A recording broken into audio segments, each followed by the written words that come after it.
नमस्कार, बहुत स्वागत है आप सभी लोगों का हमारे समृद्धि आईएएस के यूट्यूब चैनल पर। और कैसे हैं,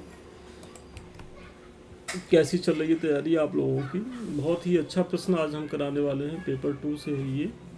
भारत की सॉफ्ट पावर और आर्थिक भागीदारी को सुदृढ़ करने में प्रवासी भारतीयों की भूमिका का समालोचनात्मक जो है वो परीक्षण करना है। तो बहुत अच्छा प्रश्न है। और इसमें प्रश्न ये है कि जो हमारी सॉफ्ट पावर और जो हमारी आर्थिक भागीदारी है उसमें हमारे जो प्रवासी भारतीय हैं उनकी क्या भूमिका है, उसी को लेकर के प्रश्न है। और आप लोग को पता ही होगा कि जो इंडियन डायस्पोरा हमारे हैं वहाँ से प्रश्न आते हैं, और ये आपके एक सेपरेट टॉपिक ही है। तो ऐसे में आप इसे इग्नोर भी नहीं कर सकते हैं। क्लास का टाइम टेबल जानते ही होंगे। सोमवार, बुधवार, शुक्रवार प्रत्येक शाम को 6 बजे, मतलब ये 3 दिन तो होता ही है। और रविवार के दिन हमने रिजर्व करके रखा है कि आपकी परीक्षा से संबंधित ही चीज़ें होंगी। हो सकता है कि हम ऐसे की चीज़ें कराएं या और भी कुछ कराएं, तो आप लोग उस दिन भी शाम को 6 बजे बने रहिए। मतलब 3 दिन तो हम आपसे वादा करते हैं, मतलब प्रॉमिस है। और संडे वो हमारे ऊपर डिपेंड करता है, यदि टाइम रहता है तो हम ज़रूर कोई न कोई चीज़ आपकी तैयारी को लेकर के आएंगे। टाइमिंग हमारी वही शाम को 6 बजे ही रहेगी। और ये जो दो हमारे जो बैचेज हैं उसके बारे में तो संस्थान आपको बताता ही रहता है। तो एक बार पुनः जान लें कि संस्थान 2 बैच का आयोजन कर रहा है। एक हमारा शून्य से शिखर बैच है मेंस आंसर राइटिंग को लेकर के। देखिए, कुछ बच्चे पीटी के क्लास को भी लेकर के पूछते रहते हैं। तो पीटी की क्लास शुरू होगी 10 अप्रैल से। इस बार समृद्धि संस्थान यूपी पीसीएस पीटी की या किसी भी मतलब यूपी से संबंधित कोई भी परीक्षा रहेगी तो उसका प्रीलिम्स जो है वो तैयार कराएगा। तो आप लोग अगर नामांकन अपना कराना चाहते हैं तो 10 अप्रैल के बैच में आप लोग जुड़ सकते हैं। अभी वहाँ कुछ मतलब छूट की भी स्थिति है। तो 10 अप्रैल से हमारे पीटी की क्लासेज होंगी, इसके लिए आप आश्वस्त रहें। अभी मेंस को लेकर के देखते हैं। तो इसमें एक हमारा जो बैच है वो शून्य से शिखर बैच है, जो वर्ष भर चलता रहता है, पेपर 2 से संबंधित है। दूसरा जो हमारा बैच है वो अब की बार मेंस पार बैच है, जो इस बार 2025 के पीसीएस को लेकर जो बच्चे सीरियस हैं, जो दे रहे हैं, उनके लिए है। तो आप लोग जिस बैच में जुड़ना चाहें उस बैच से जुड़े। देखिए 2026 का जो पीसीएस है वो दिसंबर में चला गया है। तो ऐसे में आप लोग के पास अभी पूरा समय है कि मुख्य परीक्षा की खूब बेहतर तैयारी कर लें, ताकि जब आपकी मुख्य परीक्षा की तैयारी खूब हो जाए तो आप जो है फाइनल सिलेक्शन लेके एक ही बार में निकल जाए। नहीं तो इस जन्म मरण के चक्कर में ऐसे ही फंसे रहेंगे अगर मेंस नहीं तैयार रहेगा तो प्रश्न एक बार पुनः हम पढ़ रहे हैं कि भारत की सॉफ्ट पावर और आर्थिक भागीदारी को सुदृढ़ करने में भारतीय प्रवासियों की भूमिका का समालोचनात्मक परीक्षण करना है। तो देखिए, सबसे पहले तो समालोचनात्मक परीक्षण करना है, मतलब इसमें प्रवासियों की भूमिका को भी, जो नकारात्मक चीज़ें उनको भी आपको दिखाना है, मतलब उसमें क्या समस्याएं निकल के आ रही हैं। जनरली बच्चे क्या है कि इसको भूल जाते हैं, जो पुछल्ले शब्द होते हैं। ये हर प्रश्न में आते नहीं, लेकिन जिसमें आए तो उसमें विशेष सावधानी बरतने की ज़रूरत है। क्योंकि यदि आप यहाँ इस शब्दों को सही से आप टेकल नहीं करते हैं तो परीक्षक के मन में आपके प्रति जो है एक लापरवाह ब्यूरोक्रेट्स की छवि उत्पन्न होगी। तो ऐसे में आपका नुकसान होगा। तो थोड़ा सा आप बताइए कि प्रवासी भारतीय कौन होते हैं। तो वे लोग जो भारतीय मूल के तो हैं, लेकिन भारत के बाहर अन्य देशों में रहते हैं, वो प्रवासी भारतीय कहलाते हैं। और इसमें भी आप लोग जानते होंगे किसी कई श्रेणियाँ हैं, जैसे OCI है, PIO है। तो इसमें विदेशी भारतीय नागरिक जिन्हें OCI कहा जाता है, भारतीय मूल के व्यक्ति, मतलब हमारे ही मूल के लोग बहुत वर्षों पूर्व चले गए हैं पर्सन ऑफ इंडियन ओरिजिन के रूप में, जो विदेशी नागरिकता रखते हैं लेकिन उनका संबंध भारत से रहा है। और एक तो NRI होते हैं कि मतलब जो रोज़गार के लिए कुछ समय के लिए भारत से बाहर गए हैं। तो ये सब कौन होते हैं? तो ये सभी जो है प्रवासी भारतीय होते हैं। मतलब प्रवासी भारतीय में OCI, PIO और NRI तीनों शामिल होते हैं। और OCI, PIO के बारे में ये है कि वो अन्य देश की नागरिकता भी ले चुके होते हैं, लेकिन उनका जुड़ाव एक तरीके से अपने मातृभूमि से होता है कि भाई हमारे पुरखे पूर्वज जो है वो भारत से जुड़े रहे हैं। जैसे इस समय अगर आप उदाहरण लेंगे तो जो JD वेंस अमेरिकी उपराष्ट्रपति, उनकी पत्नी उषा वेंस, तो तो वो उनका ननिहाल पक्ष वो भारत से ही संबंधित नहीं, उनका मात्र उनकी मम्मी यहीं की रहने वाली थी। तो अब वो एक तरीके से प्रवासी भारतीय हैं हमारे लिए। वर्ष 2014 के सॉरी वर्ष 2014 के आंकड़ों के अनुसार 3.5 करोड़ प्रवासी भारतीय क्या है, तो विश्व भर में, मतलब जो 2014 का आंकड़ा कह रहा है, सॉरी 14 नहीं होगा, ये 24 होगा, और इसको करेक्शन करें, 2024 के आंकड़ों के अनुसार 3.5 करोड़ जो है प्रवासी भारतीय विश्व भर में फैले हुए हैं।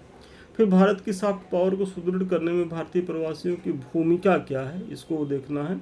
तो सबसे पहली भूमिका आप देखेंगे जो प्रवासियों की है वो सांस्कृतिक दूत के रूप में। वो कैसे है, तो भारतीय प्रवासी विभिन्न देशों में योग, आयुर्वेद, भारतीय तीज त्योहारों, व्यंजनों, बॉलीवुड फिल्मों और भारतीय भाषाओं का क्या करते हैं, प्रसार करते हैं।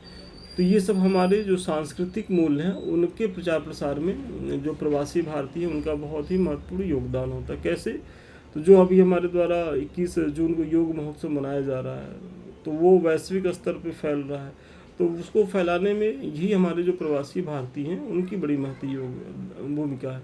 इसी तरीके से आयुर्वेद हुआ, जो हमारे तीज त्यौहार हुए। अब दिवाली को लेकर के अमेरिका या यूरोपीय देशों में क्या क्रेज है आप लोग देख ही रहे होंगे। तो वो कैसे दिवाली अमेरिका और यूरोप में मनाया जा रहा है, क्योंकि वही जो हमारे मूल के लोग हैं वहाँ रहते हैं, तो वो अपने परंपराओं से जुड़े हुए हैं, अपने त्यौहार तीज का आयोजन करते हैं। तो ऐसे में आसपास के जो लोग होते हैं वो लोग भी शिरकत करते हैं, और इस तरीके से दिवाली एक बड़ा फेस्टिवल बन के उभर रहा है यूरोप और अमेरिका में। भारत की वैश्विक छवि को, और अभी छठ पूजा होगी तो कहने को तो ये बिहार का पर्व है, लेकिन पूरे भारत में इसकी महत्ता है, और विदेशों में भी आप देखेंगे कि छठ की बहुत ही सुंदर सुंदर तस्वीरें निकल करके आएंगी।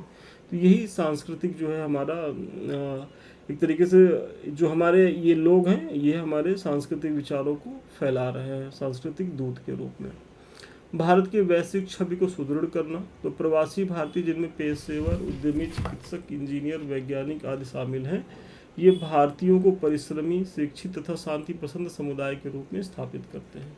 मतलब जो लोग यहाँ से चाहे उद्यमी हो, शिक्षक हो, डॉक्टर हो, इंजीनियर हो, जो रोजगार के सिलसिले में चले गए हैं पहले, और वो वहाँ का ग्रीन कार्ड होल्डर हो जाते हैं उस संबंधित देश के, तो चूँकि ये लोग शांति प्रिय देश हैं, भारत की नीति शांतिपूर्ण सहअस्तित्व की रही है, वसुधैव कुटुंबकम की रही है, तो ये एक छाप छोड़ते हैं जो विदेश के लोग हैं उनके बीच में जब ये रहते हैं। तो चूँकि ये अपने रहन सहन से वहाँ के लोगों को किसी प्रकार का नुकसान नहीं पहुँचाते बल्कि सहयोग ही करते हैं, तो ऐसे में भारतीयों के प्रति उन लोगों के मन में एक बहुत ही सकारात्मक भाव डेवलप होता है कि भारत जो है वो सही शुरू होते हैं, शिक्षित होते हैं। तो इस चीज़ की, तो जैसे आप एक इसका उदाहरण भी दे सकते हैं कि कुवैत स्थित भारतीय चिकित्सक मंच, मतलब कुवैत में एक भारतीय चिकित्सक मंच है और वो वहाँ के लोगों की निःशुल्क देखभाल करता है। तो सोचिए अभी जो भारतीय चिकित्सक मंच है, चूँकि भारत के चिकित्सक या डॉक्टर जो है, इंजीनियर्स,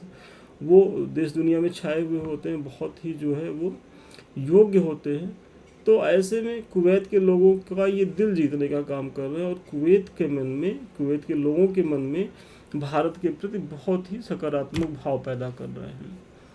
फिर इनकी अगली भूमिका जो प्रवासी भारतीय राजनीतिक प्रभाव और लॉबिंग में, कि जैसे अगर कोई देश से हमारे संबंध बेहतर नहीं है तो जो हमारे प्रवासी वहाँ रह रहे हैं तो वहाँ की सरकारों में, क्योंकि ये लोग अपने अपने क्षेत्र विशेष के कुशल लोग होते हैं, दक्ष लोग होते हैं, तो इनका एक प्रभाव होता है वहाँ, तो ये वहाँ की सरकारों में लॉबिंग करते हैं अपने मातृ देश के प्रति। जैसे प्रवासी समुदाय H-1B वीज़ा जो USA से संबंधित है, रक्षा संबंध, व्यापार, साझेदारी और यूएनओ में स्थायी सदस्यता जैसे मुद्दे पर भारत के लिए अंतर्राष्ट्रीय स्तर पर क्या करते हैं, तो एक समर्थन जुटाने का प्रयास करते हैं।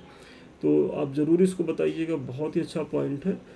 फिर भारत के प्राचीन मूल्यों का संवर्धन करते हैं। बहुत ही महत्वपूर्ण है कि प्रवासी भारतीय विश्व भर में वसुधैव कुटुंबकम जैसे मूल्यों को जीवंत बनाए हुए हैं तथा सहअस्तित्व, आध्यात्मिकता और अहिंसा जैसे भारतीय संदेशों का क्या करते हैं, प्रयास करते हैं। मतलब चूँकि हमारी धरा जो है वो गांधी की धरा है, वो भगवान महात्मा बुद्ध की धरा है, महावीर जैन की धरा है, तो जहाँ एक तरीके से सह-अस्तित्व की भावना, आध्यात्मिकता और अहिंसा के भाव कूट-कूट के विद्यमान है, तो ये बहुत ही पॉजिटिव साइन है। और इसका प्रचार प्रसार क्या है, जो प्रवासी भारतीय हैं वो देश दुनिया में कर रहे हैं। फिर आर्थिक भागीदारी में, अब आपके प्रश्न का एक पार्ट हो गया। अब दूसरे में क्या है कि आर्थिक भागीदारी सुनिश्चित करने में प्रवासी भारतीयों की भूमिका को बताना है।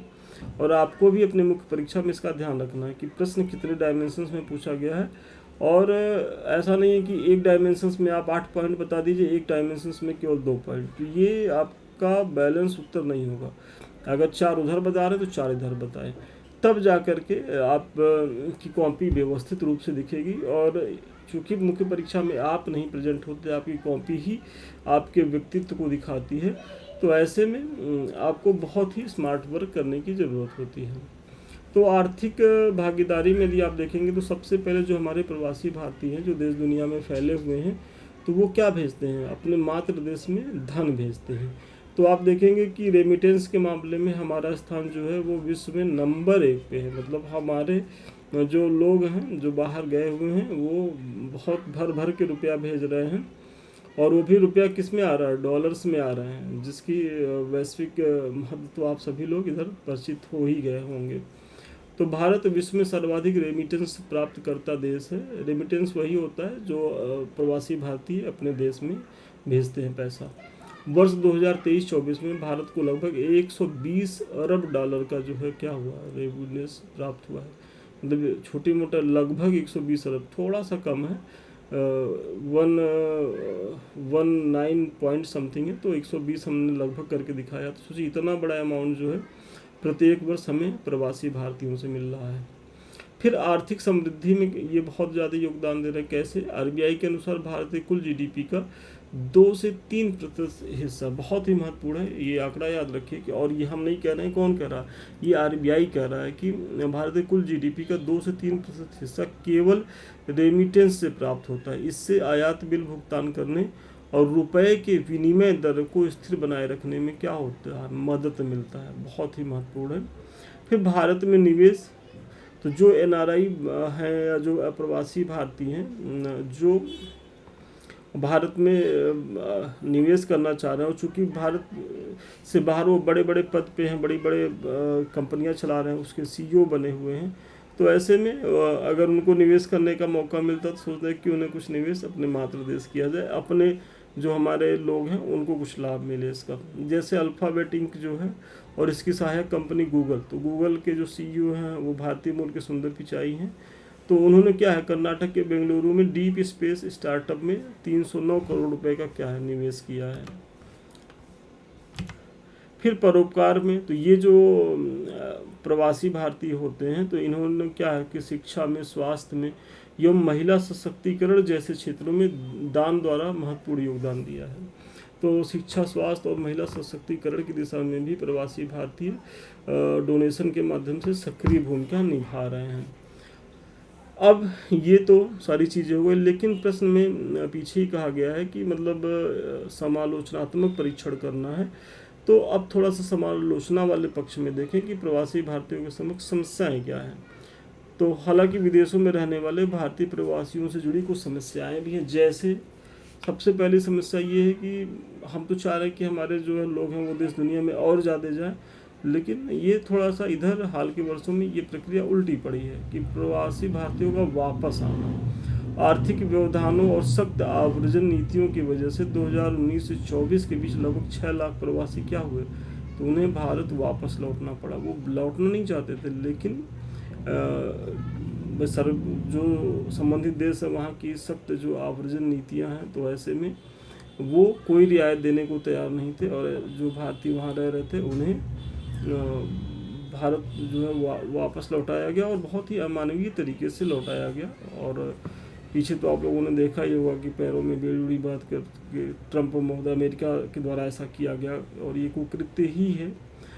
ठीक है, आप उनको तरीके से आप वापस कर देते, भारत कहाँ नहीं लेने को तैयार था, लेकिन जो ट्रंप हैं वो भारतीय इतिहास या विश्व इतिहास में अगर देखा जाए, उनका मूल्यांकन किया जाएगा तो वो एक तरीके से जोकर से कम नहीं नज़र आएंगे। और ये हम नहीं उनको जोकर की संज्ञा दे रहे हैं, वहीं के पूर्व राष्ट्रपति बराक ओबामा आज ही के न्यूज़पेपर में उनके लिए ये शब्दों का जो है उल्लेख किया है कि इनकी जो टीम है जोकरों की तरह व्यवहार कर रही है।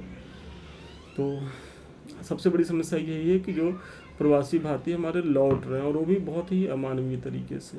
फिर विदेशों में इनकी सुरक्षा को लेकर के चिंता है, मतलब आए दिन आप देख रहे होंगे कि जो हमारे प्रवासी भारतीय हैं उनके ऊपर हमले हो रहे हैं, नस्लीय टिप्पणियाँ की जाती हैं, नस्लीय हमले हो रहे हैं, और फिर भारत में इन्हें सीमित अधिकार है। और जो NRI तो तब भी आकर के अपनी, लेकिन जो PIO है और जो OCI कार्ड धारक हैं उन्हें तो भारत में एकदम ही अधिकार नहीं है। तो अब ये वहाँ भी नहीं अपनाए जा रहे हैं पूरी तरीके से, और यहाँ से तो पूरी तरीके से कटे ही हुए हैं। तो ऐसे में इनकी स्थिति थोड़ा दयनीय हो जाती है। और फिर प्रवासी भारतीयों में एक समस्या होती है प्रतिभा पलायन की, कि जो टॉप ब्रेन होते हैं, चाहे वो एजुकेशन के फील्ड में हो, चाहे हेल्थ के फील्ड में हो, चाहे इंजीनियर्स हो, डॉक्टर्स हो, तो वो बेहतर लाभ के लिए क्या हो रहे हैं, वो पलायित कर जा रहे हैं। तो ऐसे में भारत की भी छवि हो रही है कि भारत के जो टॉप ब्रेन हैं, जो भारत के अपने लोग हैं, वो किसी कारणवश दूसरे देशों में जा कर के सेवाएं दे रहे हैं। तो ये भारत की अपनी क्षति। तो ये सब जो 4-5 कारण है, सम्मिलित कारण है समालोचनात्मक पक्ष के था, तो आप इनको दिखा दीजिए और फिर एक सधा हुआ निष्कर्ष दीजिए कि निष्कर्षतः कहा जा सकता है कि प्रवासी भारतीय भारत की सॉफ्ट पावर और आर्थिक नीतियों में उल्लेखनीय योगदान दे रहे हैं, ठीक है। आवश्यकता है इनसे भारत को 4C नीति, मतलब 4C नीति में क्या है, तो केयर, कनेक्ट, सेलिब्रेट और कंट्रीब्यूट, मतलब देखभाल, संपर्क, जश्न और योगदान को अपनाने की। तो ये आप इस तरीके के शब्दों का भी मुख्य परीक्षा में उपयोग कर सकते हैं, लेकिन बहुत ज़्यादा नहीं कि मतलब आप इसी पे पूरा उत्तर लिखिए, तो ये सब बेवकूफ़ी वाली चीज़ें होंगी। मतलब जहाँ आवश्यकता लगे वही, मतलब आप अपने मेन कंटेंट को, जो आपका कंटेंट को इनरिच करिए, कंटेंट को खूब सुदृढ़ करिए, और जहाँ ज़रूरत रहे तहाँ थोड़ा सा कलाकारी भी कर लीजिए, उतनी छूट होती है और उसी पे आपको अंक भी मिलता है। अगर आप ये सोचें कि हमारा कंटेंट ऐसे ही रहेगा, हम 4C 4T 4P करके हम पूरा उत्तर लिख देंगे और अंक पा जाएंगे, तो फिर आप दे के आइए, आपको एहसास हो जाएगा। जैसा कि तथाकथित यहाँ कुछ टीचर इसी भाव में बच्चों को तैयार कर रहे हैं। भारत सरकार द्वारा प्रत्येक वर्ष प्रवासी भारतीय दिवस का आयोजन करके न केवल इन्हें सम्मान देने का प्रयास किया जा रहा है, मतलब इसके साथ साथ जो हम 4C नीति हमें अपनानी चाहिए वो तो हम अपना ही रहे हैं, साथ ही साथ हम क्या कर रहे हैं कि प्रत्येक वर्ष आपको पता ही होगा कि जनवरी महीने में प्रवासी भारतीय दिवस का आयोजन किया जाता है। और ये आप लोग कमेंट बताइए करके कि कब से आयोजन किया जा रहा है, सबसे पहली बार कब आयोजन किया गया था, इस बार का आयोजन जनवरी में हुआ, कहाँ हुआ था और इसके मुख्य अतिथि कौन है, ये आप लोग का होमवर्क है। और जो भी बच्चे हमारा वीडियो देख रहे हैं, अगर PT उनको देना है तो ये फैक्ट ज़रूर बताएं हमको कि सबसे पहले प्रवासी भारतीय दिवस का आयोजन कब हुआ, 2025 में कहाँ हुआ, 2026 में कहाँ हुआ, 2025 का भी बताएंगे, 2026 का भी बताएंगे, इसमें चीफ गेस्ट कौन रहे, ठीक है, और ये भारत के किस मंत्रालय द्वारा इसका आयोजन कराया जाता है। तो ये सारी चीज़ें जानकारी आप दीजिए, PT में खूब पूछा गया है और निकट भविष्य में भी पूछे जाने की इसकी संभावना है। तो वही आप इसमें बता रहे हैं कि भारत सरकार द्वारा प्रत्येक वर्ष प्रवासी भारतीय दिवस का आयोजन करके न केवल इन्हें सम्मान देने का प्रयास किया जा रहा है, बल्कि ये अपने मातृ देश से जुड़े रहें, यह भी सुनिश्चित किया जा रहा है। तो इसी तरीके का प्रयास प्रवासी भारतीयों के लिए किया जा रहा है। तो बहुत अच्छा प्रश्न है, आज के प्रश्न का उत्तर यहीं तक था। मुझे बड़ा भरोसा है कि इस प्रश्न के माध्यम से न केवल आपको एक मॉडल उत्तर मिला होगा, बल्कि भूमिका कैसे लिखनी, निष्कर्ष कैसे लिखना है, बीच का पार्ट कैसे लिखना है, ये सारी चीज़ों की जानकारी हम दे पाएंगे। इसकी चर्चा तो मैंने पीछे ही करी है, तो अभी तक आप लोगों ने ज्वाइन नहीं किया तो ज्वाइन करें। दोनों बच्चे कर सकते हैं, जो 2026 के लिए सीरियस हैं, वो पेपर 2 से भी स्टार्ट ही हुआ बैच, शून्य से शिखर तक, इससे जुड़े। और जो बच्चे इस बार मुख्य परीक्षा में अपीयर होंगे तो उनके लिए 50 दिन का जो कंप्लीट मेंस प्रोग्राम चल ही रहा है, तो आप उसको भी ज्वाइन कर सकते हैं। यहाँ आपको डेली प्रश्न दिए जाते हैं, इसी तरीके से आप लिख करके दिखाते हैं, जो भी कमी रहती है उसका मूल्यांकन होता है, बताया जाता है, फीडबैक दिया जाता है। कमेंट करके देखिए, कॉपी पे आपकी पूरा कमेंट किया गया है। आपका आधा एक नंबर भी यदि संस्थान काट रहा है तो क्यों काट रहा है ये ज़रूरी है। ऐसा नहीं कि आपको अंक चढ़ाते चले जाएं और कमेंट कुछ बताएं ही ना, तो ये नहीं होता है। पूरा कमेंट किया जाता है जहाँ ज़रूरत होती है, और फिर आपको मॉडल आंसर भी दिया जाता है, मतलब आपकी कॉपी का मूल्यांकन फिर मॉडल उत्तर, ताकि जो है आप अपनी चीज़ों को बहुत बेहतर कर सकें। और ये प्रत्येक प्रश्न पत्र के प्रत्येक टॉपिक से होता है, और इसीलिए जब आप का बैच कंप्लीट होता है तो करीब करीब 750 प्रश्नों का जो है संकलन आपके पास होता है। तो आप इतना भी तैयार करके चले जाएंगे तो मुख्य परीक्षा में बहुत अच्छी स्थिति में रहने वाले हैं। ये कुछ हमारे लिंक्स हैं। एक तो हमारा समृद्धि IAS का टेलीग्राम है @समृद्धि IAS ऑफिशियल। दूसरा हमारा लिंक है समृद्धि IAS का यूट्यूब, जिससे अभी हम आप रूबरू हैं। और थर्ड है संदीप मिश्रा ऑफिशियल करके। तो ये सारे चैनल आपकी तैयारी के लिए बेहद ही उपयोगी हैं। तो अभी तक आप लोगों ने इन्हें ज्वाइन नहीं किया तो ज्वाइन करें, सब्सक्राइब करें। वीडियो अच्छा लग रहा हो तो लाइक कमेंट शेयर ज़रूर करें। और सबसे अंत में आप हमसे बात करना चाहते हैं, हमारे किसी बैच से जुड़ना चाहते हैं तो 7303307507 पे संपर्क कर सकते हैं। तो ठीक है, आज के लिए इतना ही। पुनः मिलते हैं नए वीडियो में नए क्लास के साथ। तब तक के लिए धन्यवाद, शुभकामनाएं आपको।